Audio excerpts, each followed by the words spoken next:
So, good morning. Dito po yung Altia. Yung Altia po. Dito na. Asan? Altia. Oo. Dito po. Pasok ka dyan, yung pagtawid mo ng tulay, kanan ka. Kanan na po. Salamat po. Maraming salamat.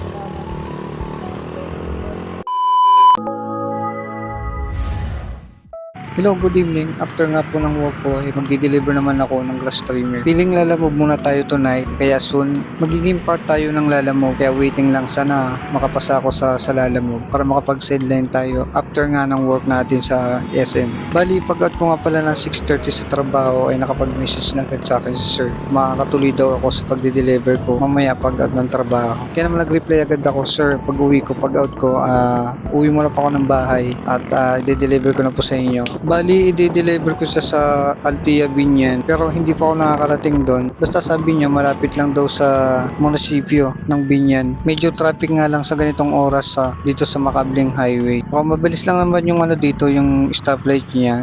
Ilang segundo lang, mag-go na to.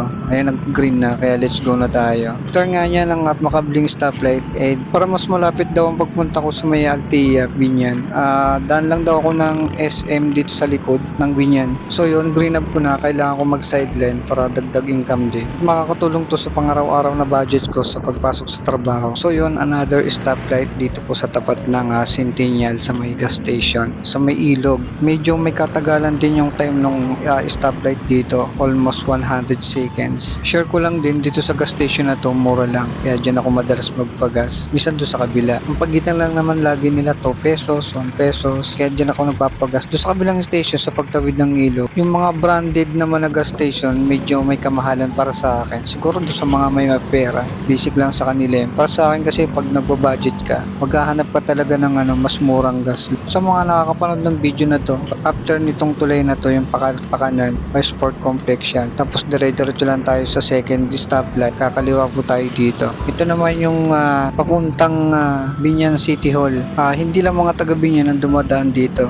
Isa din tong exit kung saan pwede kang mapabilis yung pagdaan papuntang expressway. Kung taga Southwood ka naman, pwede rin ditong dumaan. At syempre, pwede rin dito dumaan ng mga taga Carmona. At syempre, kung galing ka naman ng Manila, pwede ka rin dumaan dito kung taga Santa Rosa, Laguna ka. At kung galing ka rin naman ng Calamba Express, pwede rin dito. Halos nasa likod na ako ng SM Santa Rosa. Dito sa bandang likod na to, bandang kaliwa, kapag weekend, medyo may pagka-traffic nga dito. Ayun, babaybayin lang natin tong bukid na to. Medyo may kahabaan din tong road na to at mapapansin mo puro bukid pa lang. Pero pag malapit ka na dito sa bandang dulo, may kita mo na yung mga gandang structure ng mga building, mga pabrika at mga company. Dito sa puntong ito, kumana na ako dahil papunta ako ng Binyan. Bali doon sa kaliwa naman kanina, hindi ko na nakuha ng video, yun yung papuntang expressway. At ito naman yung unang kanto, dahil hindi ko nga kabisado, may napansin ako ditong dalawang guard nasa gitna ng kalsada, kaya tumigil muna ako. Pagkatawid ko nga doon sa kabila, ay tumigil ako saglit at nagtanong kina sir kung saan yung papuntang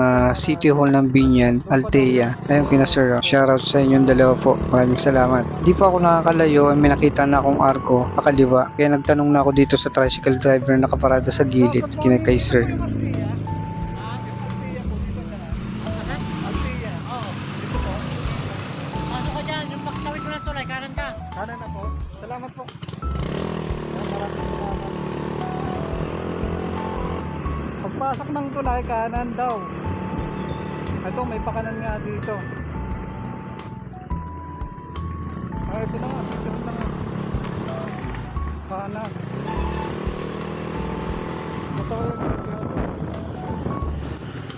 Ito na pala yung City Hall ng Binyan. Hanggang sa may naalala ako sa lugar na to kung saan dito ako nagtubos ng license ko. Dahil 3 years ago yata natikitan ako dito sa Binyan kung saan sa highway Makabling ako natikitan. Ito na yung tulay na sinasabi ni sir.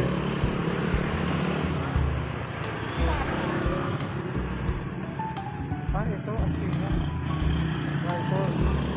Ito, Altia. Medyo madilim dito sa part na to. Ito pa lang yung entrance papunta dun sa Altia Subdivision. Pansin ko bago pa lang yata to.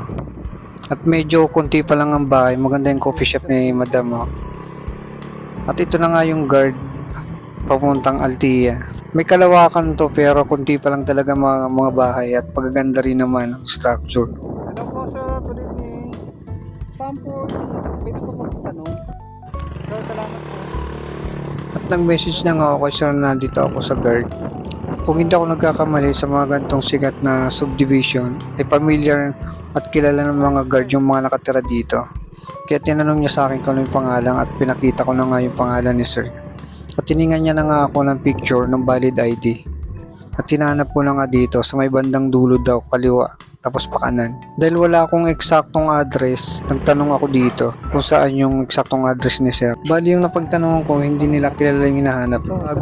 Bago lang din daw sila dito. At nakita ko na nga si sir nasa labas na ng gate. So yun na nga pala, hindi ko na videoan yung pagdidemo kay sir. Sobrang tuwang-tuwa siya. Panalong panalo, sabi niya, may laro na siya bukas. So yun lang mga sir, salamat and see you next vlog.